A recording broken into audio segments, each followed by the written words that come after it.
Senator Jeff Merkley, thanks for giving us a few minutes of your time today from your office in Washington, D.C. There's a lot to talk about here, but I want to start today with a tweet that you put out just a couple of hours ago. You're going to introduce a constitutional amendment. Can you explain to us what the constitutional amendment is and why you're doing this? Absolutely. When we ended slavery in our country, we created an exception. We said if you're incarcerated, you can still be committed to involuntary work or slavery, if you will. And that was used as a strategy to incarcerate millions of African-American men who were put back to work on plantations. And it's continued to be an abuse even forward to today. So it's time we ended this ability to essentially enslave people by incarcerating them. And that's what my amendment would do. So where is it in the process? Have you actually already officially introduced it, or you're just prepping it? Or because I know it's a very long process to get an amendment passed. So where are we in the process? I'm just preparing to introduce it.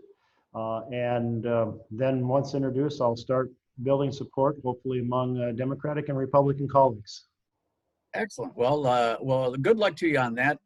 As I recall, it takes 2/3 of the states to amend the Constitution. So that's about what, 34 states? Is that correct? 3/4, I believe. 3/4. Okay. I'll have to check, but I think it's 3/4. Okay. Let's talk about something else here, the ongoing coronavirus pandemic. And I know you and I have talked before about the HEROES Act, and you're trying to get it to the floor of the Senate. I know that you and some other senators have sent a letter today or in the last day or so to Mitch McConnell. Can you tell us where it is we're standing right now with an update on the HEROES Act, and is anything going to happen with this? You bet. This act has so many essential elements to assist our state and local government and Americans fight this pandemic. And unfortunately, the majority leader thinks it's more important for his members to go home and campaign than it is for them to do the work to help Americans address the pandemic.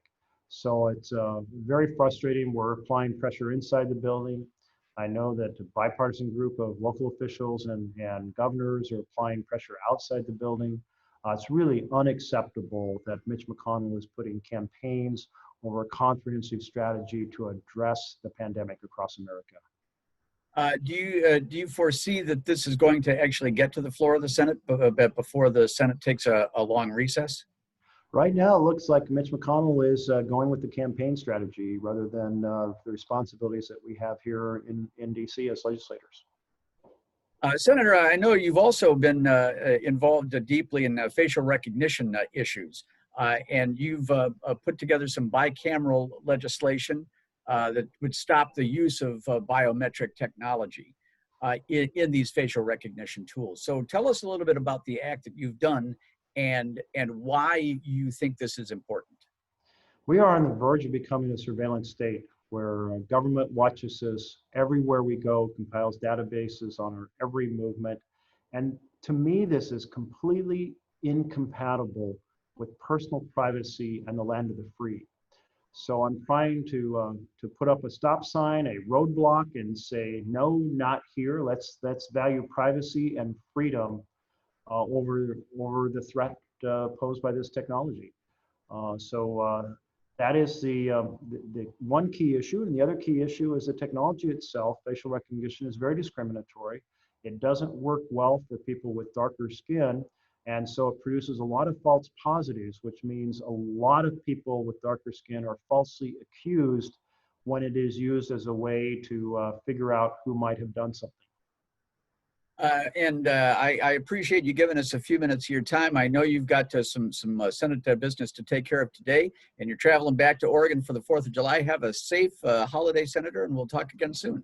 I'm looking forward to being home. Happy 4th of July. And as we have this 4th of July weekend, let's not just celebrate the values that we're founded on, values of equality of opportunity for all, but let's celebrate the fact that so many Americans are hard at work right now trying to take on this challenge across America where we still suffer from systemic racism, doors closed on those because of race or because of LGBTQ status. So we have a ways to go, but let's celebrate everyone who's hard at work at achieving that vision of equality.